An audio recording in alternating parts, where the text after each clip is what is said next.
everyone. I'm Melanie ALNWICK. Well, up ahead, we're going to break some food habits. We have some secrets to eliminate the word diet from your vocabulary. Plus, summer... Well, breaking those bad food habits, a lot of times it's really, really tough, and all of us have bad food habits, but it can be more simple than you think. Self-nourishment counselor and author of Eat to Feel Full, Jeanette Bronée, joins us this morning to explain. And we were just talking with Josh about bad food habits, right? And I was saying, I'm trying to cut the carbs, but I'm addicted to them and the sugar and all the bad stuff. But you have some tips for us to sort of break those bad habits. I do, because our bad habits are sort of like so ingrained in us because they're so automatic. And that's actually the nature of habits, how they help us along every day. So we get hard on ourselves for not being able to break them.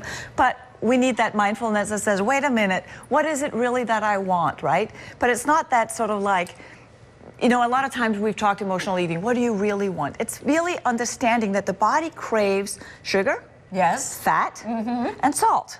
Those are those taste elements, but it's also what the body needs. They need carbohydrates, protein, and fat. Because I find like what I do is I go through these weeks where I say, okay, I'm not going to have any carbs, I'm not going to have any sugar, and I'm good for the first half of the day, and then when I get home, it is just full on. And that's what often happens. We undereat all day. We eat salad and barely anything. Good about yourself. Yes, and then you come home, and really our survival mechanism kicks in.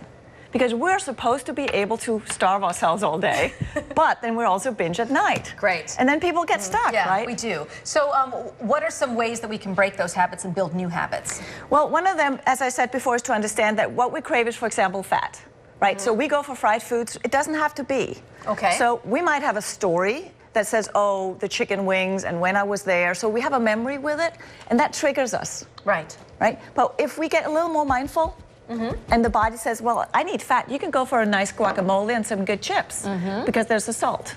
Yeah, guacamole. But now we're choosing a healthier version of it, and you feel more satisfied from it. And you got the fiber in there, and it's not one of those trigger foods anymore. And can you have as much guacamole as you want? Yeah, there's a good chance you're not going to overeat on it because you actually get satisfied from it. Your body needs nutrients so that it actually says, now I have enough. Okay, and what is this? That is my favorite secret sugar addict recipe. Really? Okay, because basically what it is watermelon. Okay. And it's just watermelon. You can put berries in it. You can put other things in it that are fresh and available in the season, but just in a blender. It's a great way to nourish yourself with the sugars and the sweetness that you like, because we want sweetness. There's no way, there's just no way we're going to be without the carbs. But it's the good carbs that we need, right? And so watermelon, a lot of people are like, oh, there's too much sugar in it. Actually, it's very high in water, very hydrating, especially for the summer. And it's not as high in sugar as you would think. Okay, I'm going to give that a try. So what do you do? Is this just in a blender?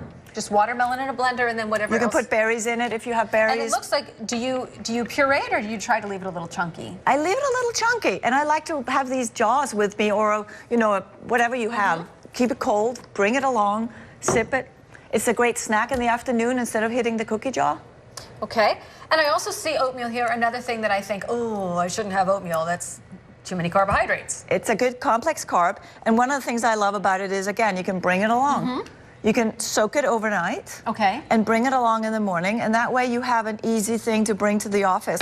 Or you can make it in the morning. I use an oat milk or a hemp milk or something like that. I don't. And why do you use that instead of a cow's milk? Just because I personally, as a nutritionist, don't favor dairy products unless they're, A lot of people, I think, are afraid to try almond milk, soy milk, other sorts of milks out there. The nut milks has a really nice flavor and taste to it, and they're feeling a little bit more satiating.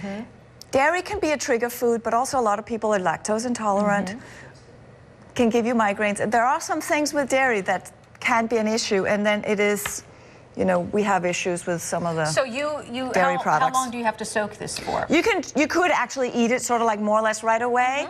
It's a little more chewy that way if you soak it overnight. You can also add chia seeds and all kinds of other yummy stuff to it. It gets it, again, more that feel-full feeling to it. But you can actually eat it right away like that. It's more like a muesli. Do the nut milks, do they have to stay refrigerated, or do they not spoil? Once you open them, they need to stay refrigerated. But until they are opened, you can leave them in the cupboard. I think I have some more survival strategies and a few more tips here. Again, the book is Eat to Feel Full by Jeanette Bronée. Thank you so much for joining us this morning and giving us a few alternatives here, trying to break those bad habits that we have. Thank you. All right, well, still to come, we're going to talk.